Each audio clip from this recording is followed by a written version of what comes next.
Para analizar el estallido social en Colombia, tenemos el comentario del doctor Juan Cruz Olmeda, profesor e investigador en el Centro de Estudios Internacionales de El Colegio de México y director de la revista Foro Internacional.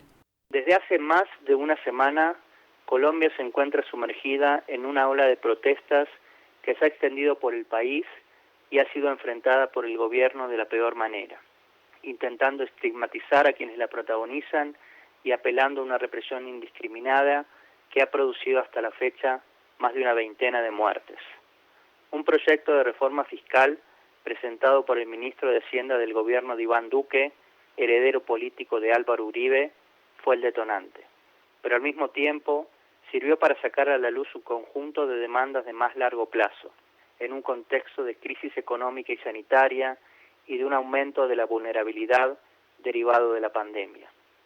Por lo anterior, desde el primer día la protesta comenzó a sumar más reclamos y no cesó, pese a la decisión del presidente, no solo de dar marcha atrás con el proyecto, sino de solicitar la renuncia del ministro que lo había impulsado. Pero para entender la situación, quizás sea mejor ir por partes. Una de las principales consecuencias de la pandemia, además de su saldo de contagios y muertes, ha sido la caída económica experimentada por casi todos los países del mundo. Colombia, obviamente, no ha escapado a esta situación, profundizada además por la extensa cuarentena, una de las más largas del continente, decretada en su momento por las autoridades. El derrumbe de la actividad trajo como efecto directo una caída de la recaudación, en un contexto en el cual el gasto público es más que necesario. En este escenario, no resulta sorpresivo que el gobierno haya propuesto una reforma tributaria para intentar fortalecer las finanzas públicas con el objetivo de sostener los programas sociales, algunos de ellos implementados para hacer frente a la situación de emergencia. Lo que generó un inmediato rechazo, sin embargo, fue parte del contenido incluido en los 170 artículos del borrador original. En ellos se establecía la extensión del IVA a bienes y servicios públicos hasta ahora exceptuados, así como ampliar la base tributaria para gravar el ingreso de los sectores medios. Estos elementos generaron la sensación de que, con la reforma, el gobierno estaba apuntando particularmente a aumentar la presión sobre la clase media, afectada de manera directa por la crisis, mientras no demandaba un mayor esfuerzo de los más ricos, tal como intentaron hacer otros países con la promoción de impuestos extraordinarios.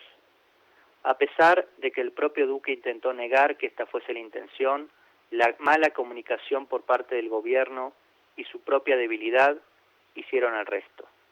Una de las principales reacciones fue la convocatoria a un paro para repudiar el proyecto, convocado para el 28 de abril y que tuvo su epicentro en Cali, una ciudad particularmente activa en contra del gobierno. Las marchas que siguieron adoptaron en general un tono pacífico, aunque en algún momento derivaron en actos vandálicos y saqueos. Ante esta situación, el gobierno adoptó la peor postura, dando carta blanca a las fuerzas de seguridad para que reprimieran la protesta. Las imágenes de la actuación desmedida de la policía, las primeras muertes acontecidas como consecuencia y las crecientes denuncias de violaciones a los derechos humanos tuvieron el efecto contrario al buscado por las autoridades. No solo provocaron que los reclamos se extendieran al resto del país, sino que incluso dieron lugar a numerosos exhortos de la comunidad internacional para que el gobierno cambiara su actitud. En un primer momento, Duque intentó salvar la reforma, prometiendo que los puntos controversiales podrían ser revisados, pero no encontró eco ni en su propio partido y terminó anunciando que retiraría el proyecto. Las protestas, sin embargo, no solo no cesaron, sino que dejaron en claro que el descontento popular parece tener raíces más profundas, y los reclamos se ampliaron, demandando al gobierno políticas más activas para contener los efectos de la pandemia, tanto en el plano económico como en el ámbito de la salud. Así, por ejemplo, se intensificaron las demandas para que Colombia acelere el proceso de vacunación, que ha tenido un ritmo mucho más lento que en otros países del continente. En cierto sentido, los manifestantes retomaron varios de los reclamos que ya habían estado presentes en las masivas manifestaciones del año 2019, lo que demuestra que la insatisfacción viene de lejos y la pandemia no ha hecho más que exacerbarla. La actitud del gobierno ha tenido sus vaivenes. En un primer momento Duque no dudó en intentar aplacar los reclamos desde una visión punitiva, que incluso supuso incorporar a los militares en las tareas de contención. A esto se sumó una campaña que intentaba instalar la idea de que detrás de las facciones más violentas de los manifestantes se encontraban sectores disidentes de la FARC y del ELN, los movimientos guerrilleros con más historia en el país, e incluso de elementos de inteligencia del gobierno de Maduro. Por otro lado, sin embargo, en los últimos días, el presidente ha propuesto generar mesas de diálogo para intentar encauzar la situación. En el lado del frente, los manifestantes parecen haber dejado en claro que no responden a una determinada fuerza política, lo cual parece confirmar que la desconfianza de la población no se limita al partido en el gobierno, sino que se extiende a la clase política en general.